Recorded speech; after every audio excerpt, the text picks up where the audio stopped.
Bonjour Florent. Bonjour Mickaël. Alors, aujourd'hui on a pour vocation à vous présenter le webcast technique, le premier webcast technique de notre service. Donc pour rappel, on est les consultants techniques pour les partenaires Microsoft, dédiés aux partenaires Gold, Silver et... Les Maps DD également. Effectivement.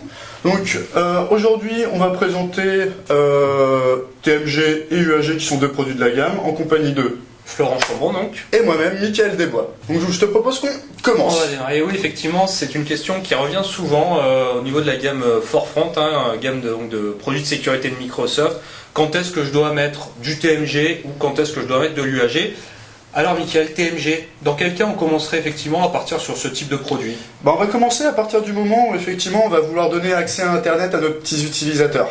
Puisque UAG, ça ne le fait pas du tout. UAG, c'est simplement pour publier des ressources internes. TMG, ça va être aussi pour faire de la sécurité, pour mettre des règles, pour autoriser ou non des utilisateurs à aller sur certains sites. Donc c'est vraiment pour mettre à portée des utilisateurs le monde de l'Internet en toute sécurité.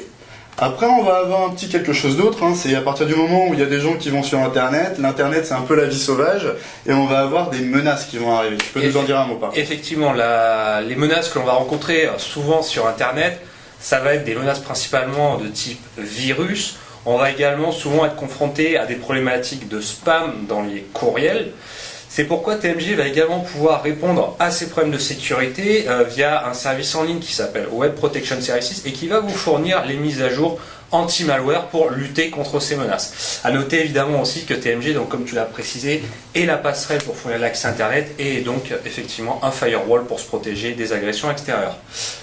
En parlant justement d'extérieur, est-ce que je peux me connecter à distance et récupérer par exemple mes mails Exchange ou accéder par exemple à l'OWA si j'ai pas mon client Outlook sur mon poste? Alors effectivement, on verra avec UAG qu'on a pour vocation à sublimer un peu ces notions, mais dans un premier temps, TMG va pouvoir vraiment très bien répondre à ces problématiques. On va pouvoir publier effectivement notre SharePoint, notre CRM, l'Outlook Anywhere, l'OWA, enfin toutes les technologies Microsoft et bien plus nos sites web ou autres.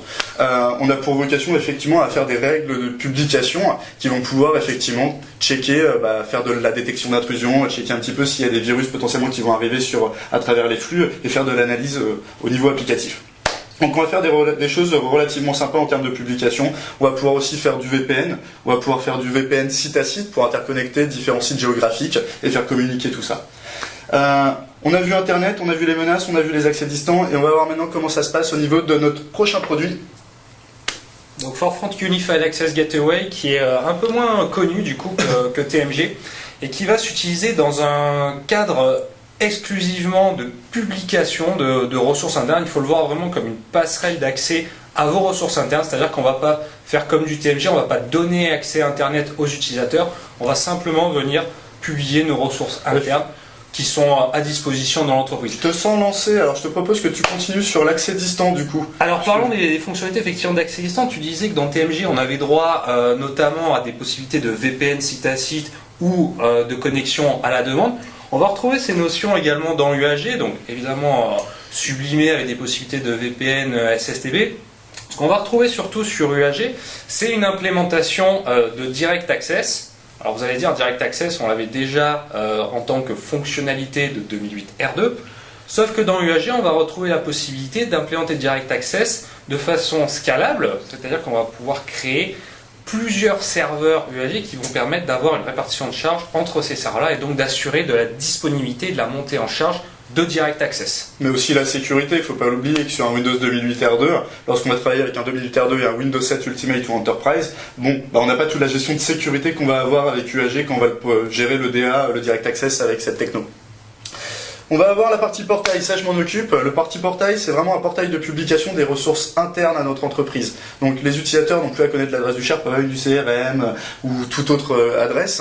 Ils en connaissent une, l'adresse du portail UAG. Et c'est le portail UAG qui va nous publier les ressources internes à notre entreprise. Donc on va avoir une vue synthétique de toutes les applications sur lesquelles on va pouvoir accéder de l'extérieur. Donc en fait on fédère quelque part toutes les applications au même endroit. Exactement. On n'a plus qu'un endroit à se rappeler et c'est le portail web. Exactement, c'est un petit peu ça. Et en fait on va pouvoir travailler avec toutes sortes d'applications. Remote App, Remote Desktop, OWA avec une authentification par formulaire, tu vas nous en parler, SharePoint avec authentification par formulaire potentiellement, et en fait ce qui est fort c'est tout ce qui est endpoint policy, le fait de pouvoir dire par exemple, tiens, t'as un antivirus au niveau de ton poste, Bon, bah si t'en as pas, je t'interdis de uploader des documents sur le site de la comptabilité. Si t'as BitLocker, bon, bah je t'autorise à télécharger des documents. Donc on va pouvoir mettre des règles en fonction de l'environnement du poste utilisateur.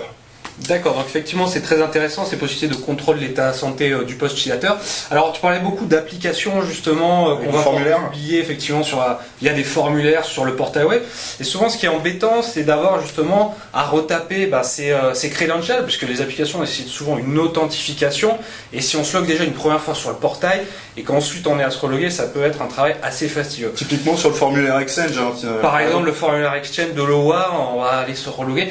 L'avantage qu'on va avoir sur du UAG, c'est qu'on va avoir un mécanisme de SSO, donc de Single Sign-On. On va pouvoir rejouer les credentials de l'utilisateur qui auront été rentrés une première fois sur la mire d'authentification du portail sur les applications qui vont être publiées derrière. Donc on va avoir des mécanismes de SSO, tu en parlais pour l'Exchange, on va pouvoir avoir ça également pour du SharePoint ou plus généralement pour d'autres applications qui vont se retrouver sur le portail UAG, donc qui évite une ressaisie des credentials. Effectivement. Bah écoute, je te propose dans ce cas-là que notre Kinect a un petit peu du mal, il fait nuit, il faut qu'il nous détecte, de faire un dernier point. Donc le dernier point, c'est TMG, c'est une passerelle pour aller sur Internet et aussi publier nos applications internes, et UAG va aller beaucoup plus loin en termes de publication, par contre. De possibilités effectivement de l'accès à distance avec des scénarios de direct access évolués. Et tout ce qui est réécriture d'URL, il va donner la possibilité de réécrire des URL potentiellement dans du JavaScript, chose que applicativement parlant TMG ne sait pas faire. Si vous voulez en savoir plus, le mieux c'est quoi? C'est de nous appeler? Oui, on va avoir le petit numéro qui est incrusté ici. Vous nous appelez, on fait le point sur tout ça. Si vous voulez aller plus loin sur DA ou autre, n'hésitez pas à nous contacter, c'est vraiment le but de ces webcasts. Et puis n'hésitez pas à mettre un petit j'aime, comme ça on vous mettra les petits liens vers nos futurs webcasts sur UAG et TMG. Merci à toi Michael. Merci Florent, bonne journée. Au revoir.